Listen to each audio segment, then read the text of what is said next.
5 time champions versus orange army. कैसा होने वाला है इस मैच का रिजल्ट? काफी धमाकेदार होगा क्योंकि अब एमआई को लगभग सारे ही मैच ऑलमोस्ट जीतने पड़ेंगे।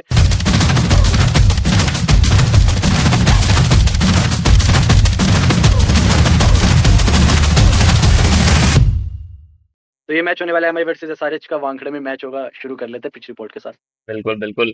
कमाल का ये मैच होने वाला जाए, शायद हमें अब मुंबई, वो वाली मुंबई देखने को मिलेगी जो लगातार 7 मैच जीत के क्वालिफाई कर सकती है। बाकी एसआरएच का भी काफी बढ़िया फॉर्म चल रहा है, एक एक करके सबकी बात करेंगे। सबसे पहले पिच रिपोर्ट की बात करें तो Wankhede the OG stadium of India, छोटा सा ग्राउंड है, हाई स्कोरिंग मैचेस होते हैं। सेकंड बैटिंग में ड्यू आती है, बट जब चेन्नई जैसी टीम सामने हो तो ड्यू को भी हरा देती है, जैसे लास्ट मैच में चेन्नई ने करके दिखाया था। तो वहां से सीखने की बहुत जरूरत है कि रन अच्छे बनाइए, डिफेंड करने में इशू हो सकते हैं, हमें देखने को मिला था। पेसर को काफी अच्छी मदद है, इवन स्पिन भी काफी बढ़िया, क्योंकि अखिल हुसैन ने जब लास्ट टाइम मैच हुआ था यहाँ पे बहुत बढ़िया बॉलिंग करी थी। तो यहाँ पर पेस और स्पिन दोनों को मदद है, बट बैटिंग को भी साथ में मदद है अगर आप टिक के खेलेंगे जैसे चेटा ने खेला था। तो आई थिंक पिच रिपोर्ट यही रहेगी इसके लिए, रुक के खेलें तो आप लंबा खेल पाएंगे। पर वहीं अगर आप तेजी से खेलने गए और जल्दी आउट हो गए तो टीम आपकी कोलैप्स भी हो सकती है, क्योंकि बॉलिंग से भी फायदा है। बाकी एक एक करके बात कर ले। सबसे पहले बात करते हैं एमआई की, क्या हो सकती है प्रॉबेबल 12?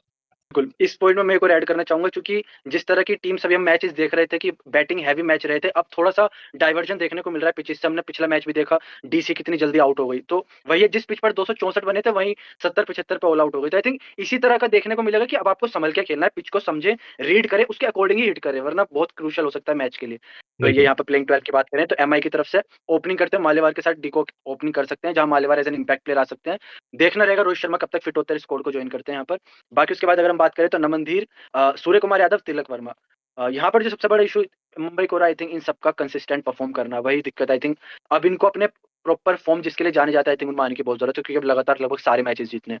उसके बाद अगर हम बात कर ले तो सबसे ज्यादा रिस्पॉन्सिबिलिटी कप्तान साहब हार्दिक पांड्या पर रहने वाली है, चाहे बॉल से हो चाहे बैट से हो। एंड देन उसके बाद शर्फेन रदरफोर्ड, कृष्णा भगत यहाँ पर एड ऑन हुए थे, देखना रहेगा वो किस तरह की फॉर्म यहाँ पर लाते हैं। एंड देन उसके बाद Ashwini Kumar, Bumrah, Shardul Thakur and Allah Ghazanfar.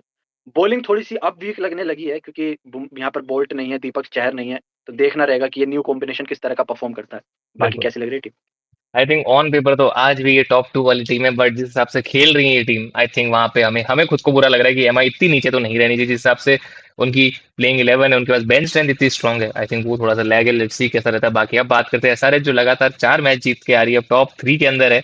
I mean अगर ये मैच भी जीती तो आई थिंक काफी इजी रहेगा उनके लिए, बट डिफिकल्ट रहेगा। बाकी अगर प्लेइंग 11 की बात करूँ तो अभिषेक शर्मा आई थिंक कमाल के फॉर्म में चल रहे हैं। आई थिंक फिनोमिनल अभी तक उनका ओवरऑल जो चल रहा है सीजन, आई थिंक टॉप पे है, ऑरेंज कैप उनके पास है। उसके बाद ड्राइवर सेट आई थिंक उनको एज अ इम्पैक्ट पे रखते हैं जनरली, तो वही रखा जाएगा। ईशान किशन लगातार 2 मैचेस से अच्छा फॉर्म है। हेनरी क्लासिंग अभी तक सबसे कंसिस्टेंट जो है पूरे एसआरएच के अंदर, पूरे मिडिल ऑर्डर को जो अपने कंधों पे लेके चल रहे हैं, आई थिंक वही है। उसके बाद नीतीश कुमार रेड्डी, लास्ट मैच में अच्छी इनिंग खेली थी, अच्छे से जिताया था, वो एक अच्छी चीज थी। फिर साहिल अरोड़ा आपके पास कीपिंग अच्छी कर रहे हैं, बट बैटिंग से और इम्पैक्ट चाहिए। अनिकेत वर्मा पहले मैच के बाद अभी तक वो इम्पैक्ट नहीं दिखा पाए। बाकी बॉलिंग अब थोड़ी सी स्ट्रांग दिख रही है, जब हुँ, पैट कमिंस आ चुके हैं। आई थिंक पिछले मैच में कमाल की इकोनॉमी रही थी, 250 रन, दो सौ बिल्कुल। तीस रन बनने के बावजूद 8 रन की इकोनॉमी से उन्होंने डाला था। और रियान पराग जो निष्कर्ष के फेवरेट प्लेयर, उनको 0 बोल्ड भी किया था, तो वो एक काफी कमाल की चीज थी। उधर शिवांग कुमार आई थिंक थोड़ा सा और अच्छा कर सकते हैं स्पिन में, ट्राई कर रहे हैं। आई थिंक वो थोड़ा सा और बेटर करेंगे तो आई थिंक उनको भी अच्छा लगेगा, विकेट मिलेंगे, इकोनॉमी से आएंगे। बाकी साकिब हुसैन आई थिंक कमाल की बॉलिंग कर रहे हैं। प्रफुल्ल हिंजे ने भी काफी अच्छा कमबैक किया था पहले 2 ओवर के बाद, तो लेट्स सी कैसा रहता है। बाकी ईशान मलिंगा इकोनॉमी के साथ विकेट भी आपको लाके दे रहे, तो वो कमाल की चीज है। बाकी इंपैक्ट प्ले में जैसे मैंने आपको बताया ट्रेविस हेड रहेंगे, या फिर हर्ष दुबे को भी आप ला सकते हो। अगर बॉलिंग से चाहिए, अगर मिडिल ऑर्डर में चाहिए तो लियाम लिविंगस्टन आपके पास है, तो काफी सारे ऑप्शन है। बट जनरली ट्रेविस हेड को ही पहले लाते हैं, उसके बाद ये साकिब को लेके आते हैं बॉलिंग में। तो वो एक पैटर्न रहा है अभी तक पिछले 4 मैचेस, और वो वर्क भी कर रहा है। तो ओवरऑल आपको कैसे लगनी चाहिए अगर हेड टू हेड कंपेयर करें दोनों टीम्स को? बिल्कुल। आई थिंक अब थोड़ा-सा एमआई की स्टेज उस तरह की आ गई, जैसे हमने अक्सर देखा है, हमने ऑक्शन के बाद भी ये बात की थी, टीम तब सबसे अच्छी होती है जब उनके पास बैकअप्स भी अच्छे हों, क्योंकि इतना बड़ा टूर्नामेंट रहता है तो आपकी इंजरी भी हो सकती है प्लेयर्स को, तो उसके बाद आप किस तरह से टीम को सँभालते हैं, उस पर डिपेंड रहता है कि आप कौन-सी पोज़ीशन पे लाया करते हैं। अब एमआई उस पोज़ीशन में आ गए जहाँ उनके प्लेयर्स इंजर्ड होने स्टार्ट हुए हैं। आप देखें कि रोहित शर्मा नहीं है, उसके बाद इनकी बैटिंग में कितना क्रूशियल डिप आया है।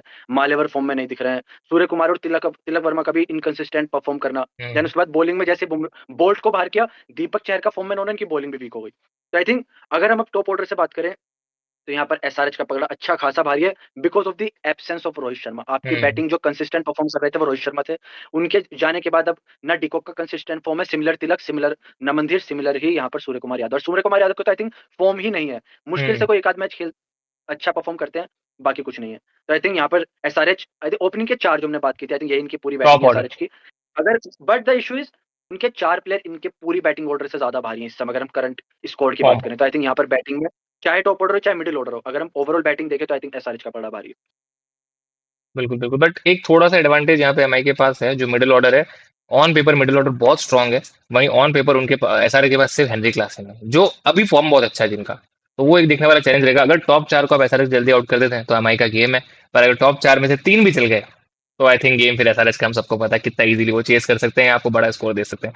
बाकी अगर बॉलिंग की बात करूं, अब थोड़ा सा बराबरी पे दिख रही है वहां पे बॉलिंग। एसआरएच के ने जब से पैट कमिंस आए लास्ट मैच में अच्छा कमबैक किया है, और यही एमआई के लिए थोड़ा सा बेकार हुआ कि जहाँ पे बोल्ट और दीपक चहर दोनों आपके पास अब अवेलेबल नहीं है, उनको बाहर कर दिया गया है।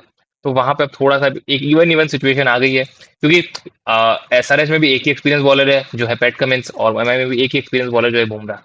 आई थिंक उसके अलावा कृष्णा भगत एक नए बॉलर जैसे इनके पास प्रफुल्ल इंज है, आई थिंक वो एक अच्छा। बाकी साकिब से काफी उम्मीद है मुझे, इस बार भी अच्छा करके आएंगे। बाकी अगर स्पिन की बात करूं तो एमआई के अंदर अभी तक आई थिंक इतना कोई बढ़िया स्पिनर उभर के नहीं आया है। उसके बाद अगर आपको गजनफ वगैरह है, आई थिंक वो अच्छा कर रहे हैं, बट उनको और स्टेबिलिटी लानी पड़ेगी।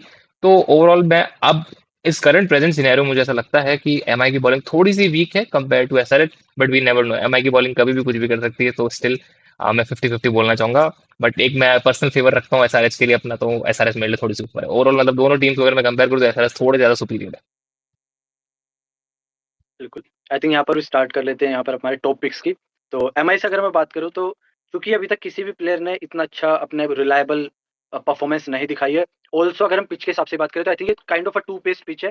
अगर आप संभल के नहीं खेलेंगे तो आप प्रॉपर बैकफुट पे जा सकते हैं। तो आई थिंक जितना होगा अच्छा होगा उतना आप पावर प्ले में रन बनाए, क्योंकि एसआरएच की बॉलिंग आई थिंक कोई भी ऐसा इम्पैक्ट बॉलर नहीं है जो आपको पावर प्ले में हर्ट कर सके। हम्म। तो आई will go with Quinton de Kock. I think अगर आपने पावर प्ले का अच्छे से यूटिलाइज कर लिया तो आई थिंक मैच आपका बन सकता है।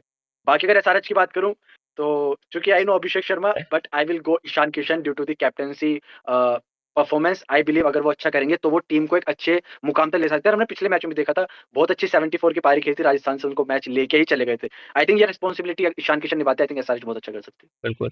हालांकि अब तो चलो अब पैट कमिंस आ गए हैं तो आई थिंक वो कैप्टन है, तो बट स्टिल जो कप्तानी अभी तक ईशान किशन ने दिखाई थी, आई थिंक वो एक माइंडसेट अच्छा हो रहा है। अब थोड़ा सा रिलीफ है, जो जैसा निष्कर्ष ने कहा पिछले में बहुत अच्छी परफॉर्मेंस करके आया, तो पैट कमिंस सब कप्तानी करो देगा आपको थोड़ा रिलीफ तो मिलता ही है। तो आई थिंक वो फ्लो जरूर बना रहेगा। बाकी अगर मेरे टॉपिक्स की बात करूँ तो आई थिंक हार्दिक पांड्या, मैं प्लीज चाहता हूँ बहुत अच्छा खेले इस मैच के अंदर। एक कप्तानी पारी आए बिल्कुल आपकी तरफ से, एक ऑलराउंड परफॉर्मेंस है, क्योंकि आप इंडिया के नंबर 1 ऑलराउंडर्स में से एक है।